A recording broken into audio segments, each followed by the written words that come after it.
السلام عليكم ورحمة الله تعالى وبركاته. أتمنى من الجميع أن يكونوا بخير وفي حالة جيدة. موضوعنا اليوم هو كيفية حجز موعد تأشيرة إسبانيا بالخاصية الجديدة. يعني كما ترون في العنوان، سوف نتكلم عن إيجابيات وسلبيات الموعد المنزلي، وهو جديد. يعني خاصية، خلينا نقول خاصية جديدة قامت بها القنصلية الإسبانية لحجز المواعيد لعدة أسباب تعلمونها. يعني من ضمنها استغلال من طرف أشخاص يعني يبيعون الموعد بعدة أو بأموال طائلة، يعني تعدى حجز الموعد حتى 15 مليون سنتيم للأسف. وهناك كان عدة شكاوي من طرف المواطنين الذين يريدون حجز الموعد من طرف للقنصلية الإسبانية، وحتى القنصلية الفرنسية. هناك عدة مشاكل في حجز موعد فرنسا، أيضا سوف نتكلم عليه في فيديو قادم بإذن الله. لحد الساعة يعني حجز موعد فرنسا كما هو في السابق، يعني كما المعتاد ما زال فيه مشاكل، ولكن حجز موعد تأشيرة إسبانيا يعني هذا أراه حل مناسب يعني لمعظم الأشخاص الذين لديهم أموال يعني كافية لحجز الموعد. إيجابيات الموعد كما قلت في بداية الفيديو وفي عنوان الفيديو، إيجابيته أنه لن تذهب إلى القنصلية ولن تعطي أموالك لشخص غريب يمكن استغلالك من طرف شخص غريب، وحتى تتحصل على الحجز ولكن بمبلغ يعني باهظ. يعني صراحة التأشيرة بحد ذاتها لا تتعدى 4 ملايين سنتيم. فتخيل أنك تعطي لمجرد حجز موعد ب 15 مليون سنتيم. يعني هذه كارثة إنسانية. أتمنى وأدعي الله أن يهدي هذه الأشخاص، ودائما أنصح أي شخص أن يتعلم أن يحجز بنفسه. أنا بإذن الله سوف أشرح عن كيفية أن تحجز بنفسك الموعد.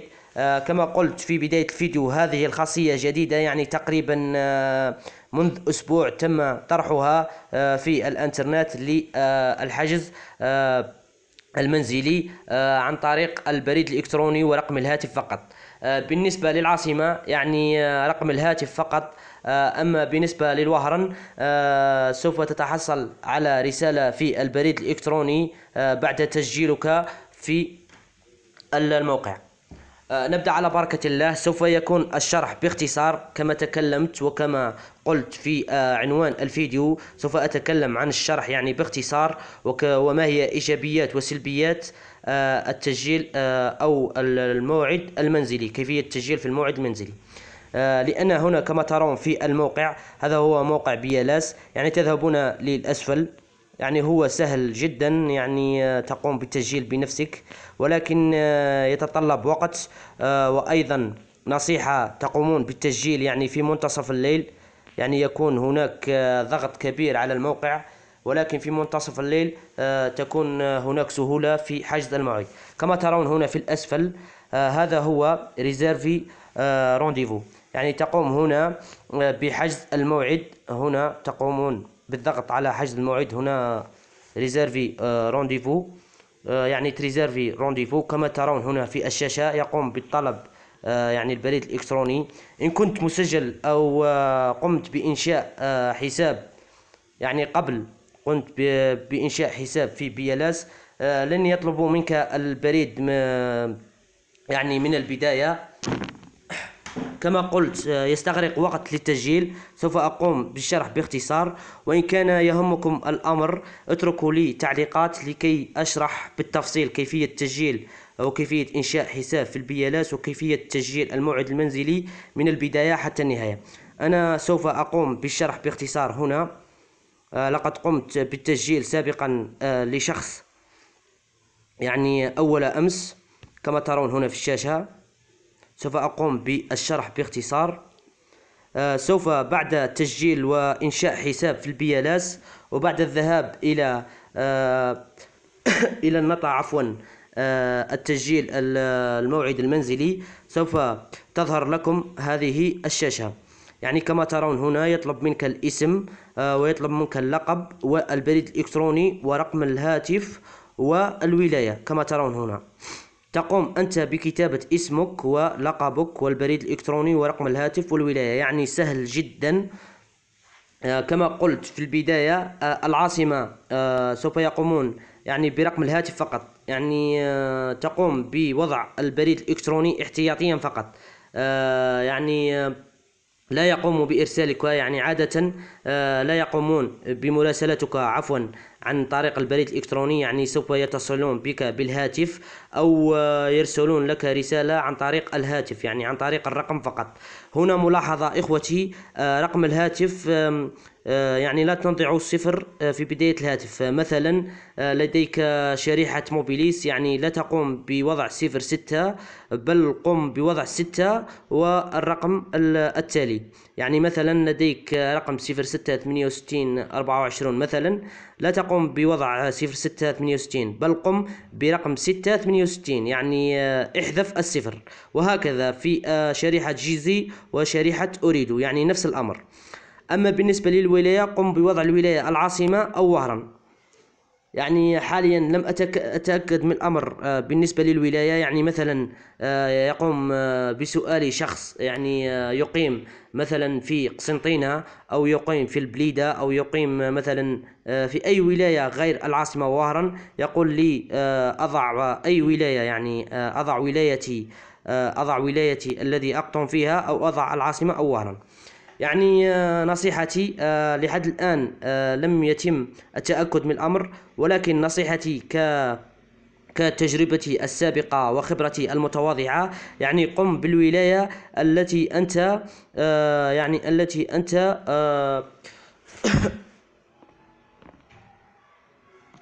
عفوا تم قطع الفيديو. يعني قلت قم بوضع الولاية التي أنت تابع إليها، يعني مثلا إن كنت تابع للعاصمة قم بكتابة العاصمة، وإن كنت تابع لوهران قم بكتابة وهران. يعني الأمر جد سهل، يعني لا يستغرق وقت إن كنت لم تنشئ حساب قبل في بيالاس، لذلك قمت بالشرح باختصار، ولكنه أراه يعني سهل جدا وبإمكانك التسجيل لوحدك. كما قلت سوف أعيد مرة ثانية، هنا الاسم واللقب والبريد الإلكتروني ورقم الهاتف والولاية. يعني تقوم بوضع اسمك واللقب باللغة الفرنسية أكيد، والبريد الإلكتروني بدون أي أخطاء، يعني حذاري من الأخطاء، ورقم الهاتف أكرر، يعني لا تقوموا بوضع رقم الصفر أول رقم الهاتف، يعني قوموا بحذف رقم الصفر. مثلا لديك شريحة موبيليس أو جيزي أو أريدو، يعني مثلا 05 بالنسبة لأشخاص الذين لديهم أريدو، يعني لا تقوم بكتابة 05 55 مثلا رقم هاتفك، بل قم بحذف رقم صفر، يعني قم بكتابة 5 55 وهكذا، يعني 9 أرقام فقط، قم بحذف الرقم الأول وهو الصفر.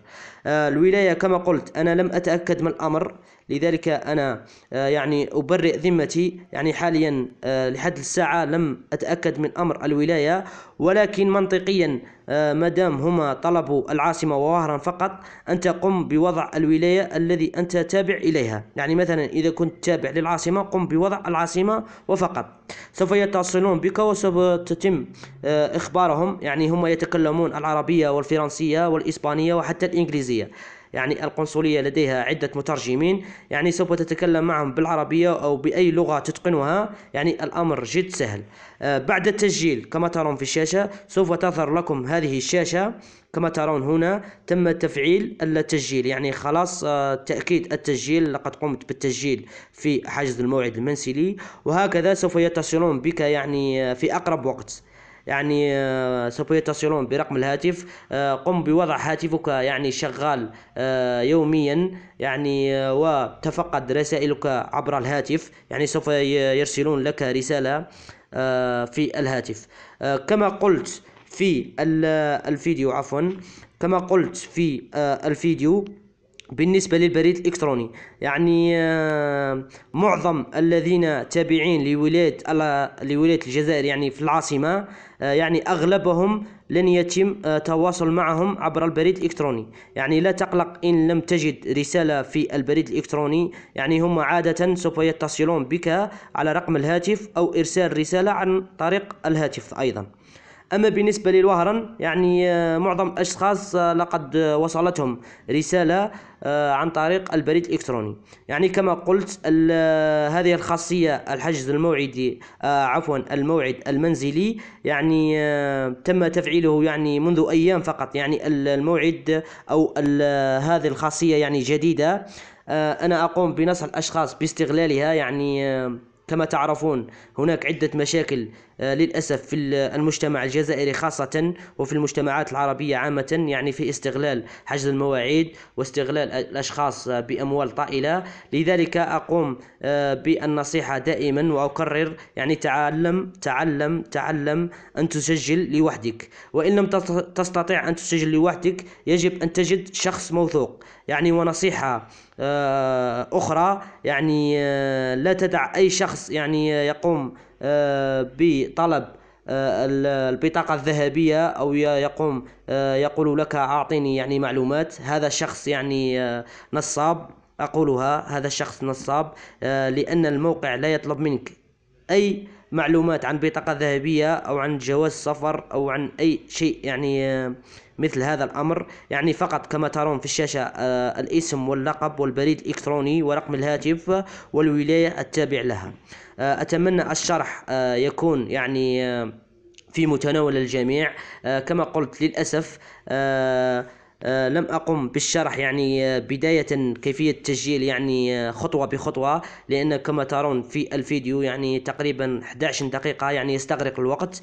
ولكن إن كان هناك أشخاص يعني مهتمين بالتسجيل من بداية إلى النهاية، اتركوا لي التعليقات لوضع فيديو بإذن الله في هذه الأيام عن تسجيل الموعد المنزلي، يعني خطوة بخطوة. أتمنى كما قلت وأعيد، أتمنى أن يكون الشرح يعني مفيد للجميع. قبل أن تكملوا الفيديو، أتمنى منكم الدعم. كما يعلم يعني متابعيني القدم، قناتي الأولى التي كانت يعني حوالي منذ 7 سنوات للأسف تمت سرقتها. وهذه القناة لديها 10 أشهر فقط منذ فتحت هذه القناة، ولكن لحد الساعة لم يتم تفعيلها عن طريق اليوتيوب، لأنني لا أقوم يعني لم أتحصل على 1000 مشترك، ولم أتحصل على الساعات لتفعيل القناة. أتمنى منكم الدعم إخوتي، لأنني أبذل مجهود لتوصيل المعلومة يعني الصحيحة من المصادر الموثوقة. يعني كما ترون هنا، هذا هو موقع بيلاس. سوف أترك الرابط لأي شخص يريد التسجيل لوحده.